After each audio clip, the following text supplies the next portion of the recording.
Reservoirs అన్ని full అయినాయి. అన్ని రిజర్వాయర్స్ ఫుల్ అయినప్పుడు వచ్చే వాటర్ వచ్చినట్టే ఎవాక్యువేషన్ చేయాల్సిన అవసరం ఉంది. ఆ ఎవాక్యువేషన్ చేయడంలో ఇప్పుడు ఉదాహరణకు శ్రీశైలం నుంచి ఫుల్గా వాటర్ వస్తూ ఉంది.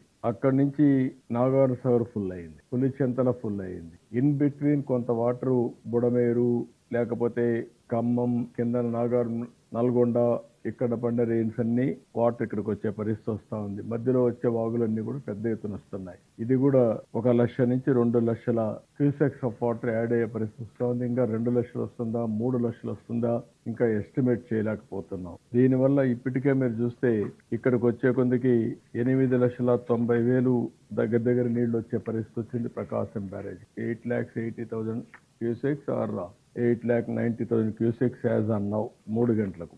ఇది దీనివల్ల కూడా ఇంకా రేపటికి 10 లక్షలు కానీ 10.5 కానీ వచ్చే అవకాశం ఉంది. కొన్ని దిక్కల వీక్ బండ్స్ ఉన్నాయి, కొన్ని చిన్న చిన్న సమస్యలు ఉన్నాయి. అదే మరిగా బుడమేరు దగ్గర ఏదైతే వీటీపీఎస్ ఉందో అక్కడ కూడా నీళ్లన్నీ వచ్చి వీటీపీఎస్ వర్క్ కూడా ఆగిపోయి జనరేషన్ ఆఫ్ పవర్ ఆగిపోయింది.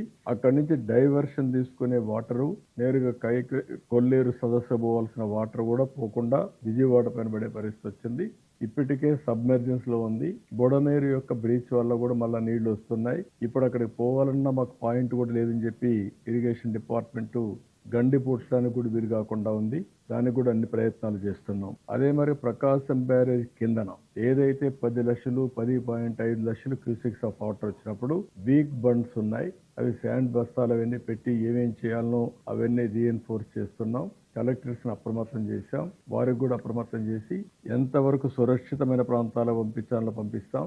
అదే మరిగా బండ్స్ ను కూడా ఎంతవరకు స్ట్రెంగ్తెన్ చేయాలనో స్ట్రెంగ్తెన్ చేస్తాం. ప్రజలకు కూడా ఒకటే అప్పీల్ చేస్తున్నాం, మీరు కూడా భాగస్వాములు కండి. ఇది మీ ప్రభుత్వం. అన్ని విషయాల్లో కూడా శ్రద్ధ తీసుకున్నాం.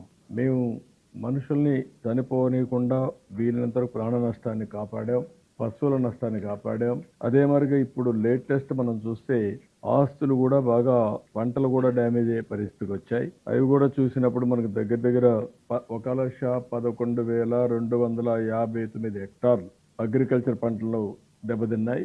హార్టికల్చర్ అయితే 7,360 హెక్టార్లు దెబ్బతినింది. అదే మరి పెదకాకాని 1 సమ్మర్ స్టోరేజ్ దెబ్బతినింది. ఇవి కాకుండా రోడ్లు పెద్ద ఎత్తున బ్రీచ్ అయినాయి. ఇవి కాకుండా ఇంకొక పక్కన చూస్తే ట్రైన్స్ కూడా 2-3 ట్రైన్స్ ఆగిపోయినాయి. అక్కడ కూడా రీహాబిలిటేషన్ కానీ వాళ్ళకి ఫుడ్ కానీ ఇవన్నీ అరేంజ్ చేస్తున్నాం.